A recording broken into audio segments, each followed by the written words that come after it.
Hey everybody, Bryant, restaurant consultant, author, and coach to coaches, back with another installment of our 6P training. And today, as we've covered the 6Ps, people, product, process, positioning, protection, and profit, we're going to go all the way to the top to number one and talk today about people. This is a two-part segment in people, and while there's a lot of categories within people, we've got org charts to talk about, we've got hiring to talk about, we've got training to talk about, we've got personal development and internal cultivation. There are so many different pieces within people, but I think that the very best place that we could start is trying to figure out what does it cost to hire somebody, and then how do we hire someone. So that's the two-part segment. This video is going to be about the former, not the latter, talking specifically about turnover. So there's a handful of things I want you to consider and a couple of exercises that I'm going to ask you to do. The first exercise that I need you to do is calculate your current turnover. So relatively easy, but it will take a little bit of digging. You need to figure out how many total positions do you have in your business, and then you need to look at the calendar year, last year, and assess how many people you hired. You take the one number divided by the other, that will give you the percentage of what your turnover is. And in this industry, it's incredibly high. So today we're going to talk a little bit about the why, and more importantly, we're going to talk about how to fix it. At least we'll brush stroke that a little bit as we lead into the second segment, which is hiring. But here's a couple of things I want you to consider relative to the cost. Knowing your turnover number is one thing, but knowing the cost to hire an employee is a whole nother. This number is going to kind of give you the keys to the city. If you know what your turnover is or how many total people you hired last year, and you can multiply that by the cost to hire an individual person or an average, that will tell you how much money you spent. Now, in previous episodes, we've talked about some clients that I have, and they say, hey, Ron, I just don't get it. You know what? I'm hitting that 30% number on food costs. I'm hitting that 26% number on labor cost. I feel like I'm doing the most important things right, but at the end of the day, the profit's just not there.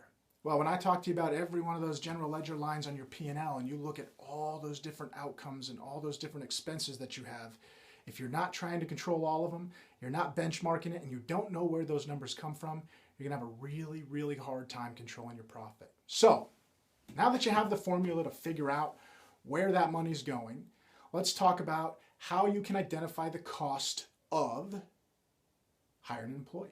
So the first thing you have to consider is the wage. That's the easy one, right? We got to figure out how much do I pay this person while they're in training. Now, that may not be the same as their wage at all time. Might be higher, might be lower, it depends. But you have to figure out what's that wage first. Put it in a box. Then you have to figure out what's the trainee's wage. Who is this person? Hopefully they are one of the best and brightest, and they've been vetted and they've been trained to be the trainer. They have the materials, they're efficient, effective, impactful at it, and hopefully they're sewing in some culture at the same time. Hopefully the reason why you pick them is because they're energetic and they're excited, and they're going to get this person really excited about working for you, and they're going to get them to stay working for you. That's the very first emphasis or experience that they're going to get real to life, and that's going to be an important one. So don't phone that in, please. Now next, you're going to have to look at what's your HR cost. There is an opportunity cost across all kinds of different compartments and departments in the business. The HR cost specifically, what's the paperwork cost? Someone's going to have to fill out all the paperwork for your payroll taxes. Someone's going to have to put them in the system. Someone's going to have to log them into the POS so that they can punch in, or if they're front of the house, place orders, all that type of stuff. Next, what are your materials costs? The hard product, right? You've got training manuals, you have, maybe you have videos.